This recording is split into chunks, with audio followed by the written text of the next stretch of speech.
Hello everyone. क्या आपको भी मेरे जितने लॉन्ग और हेल्थी हेयर चाहिए? तो आप बिल्कुल सही वीडियो पर आए हो। मैं हूँ पूजा दुबे और आज मैं आप सबके साथ अपना complete hair wash routine share करने वाली हूँ। बहुत लोग महंगे प्रोडक्ट्स यूज करते हैं, लेकिन फिर भी उनके बाल ड्राई, फ्रिजी और डैमेज हो जाते हैं।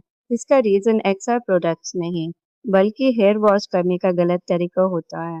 Step 1, combing. हेयर वॉश से पहले मैं अपने बालों को अच्छे से कम करती हूँ। बहुत लोग इस स्टेप को स्किप कर देते हैं, लेकिन अगर बालों में नॉट्स होंगे तो वॉश के टाइम और ज्यादा उलझ जाएंगे। इसलिए पहले जेंटली कम करना बहुत जरूरी है। Step 2, oiling. अब मैं अपने स्कैल्प और हेयर लेंथ पर ऑयल लगाती हूँ। ऑयलिंग से बालों को नरिशमेंट मिलता है और वॉश के दौरान ड्राइनेस भी कम होती है।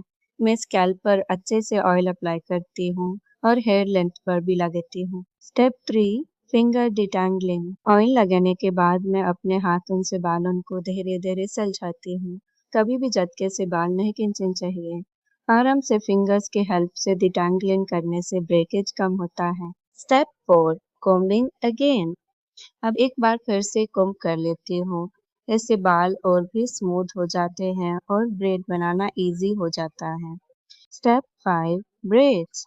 अब मैं अपने बालों के एक लूज ब्रेड बना लेती हूँ और रात भर ऐसे ही रहने देती हूँ।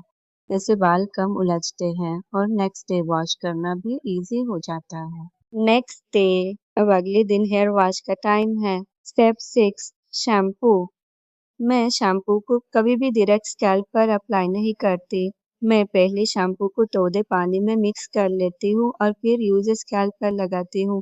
इससे शैम्पू इवनली स्प्रेड होता है और स्कैल्प को क्लीन करने में हेल्प मिलती है। Step 7, hair wash. Hair wash करते वक्त मैं अपने बालों को आगे की तरफ करके वॉश करती हूँ। इस तरीके से स्कैल्प अच्छे से क्लीन होता है और बालों में टेंगल्स भी कम बनते हैं। Step 8, drawing. हेयर वॉश के बाद सबसे बड़ी मिस्टेक जो लोग करते हैं वो है टॉवल से बालों को जोर जोर से रब करना। मैं ऐसा बिल्कुल नहीं करती। मैं सिर्फ जेंटली डब डब करके एक्स्ट्रा पानी रिमूव करती हूँ। इससे फ्रिज और ब्रेकेज दोनों कम होते हैं। Step 9, combing on 70% dry hair. मैं कभी भी बिल्कुल गीले बालों में कोम्ब नहीं करती। मैं वेट करती हूँ जब तक बाल लगभग 70% ड्राई ना हो जाएं। उसके बाद ही कोम्ब करती हूँ। इससे अननेसेसरी हेयर फॉल कम होता है। Step 10, result. और ये रहा फाइनल रिजल्ट। नन। हेयर वॉश के बाद मेरे बाल सॉफ्ट, स्मूथ और मैनेजेबल लगते हैं। सबसे अच्छी बात यह है कि इस रूटीन में कोई कॉम्प्लिकेटेड स्टेप नहीं है। बस कुछ सिंपल हैबिट्स हैं जो हेयर हेल्थ को बेटर बनाने में हेल्प करते हैं। अगर आप भी लॉन्ग और हेल्थी हेयर चाहते हो तो इस रूटीन को एक बार ज़रूर ट्राई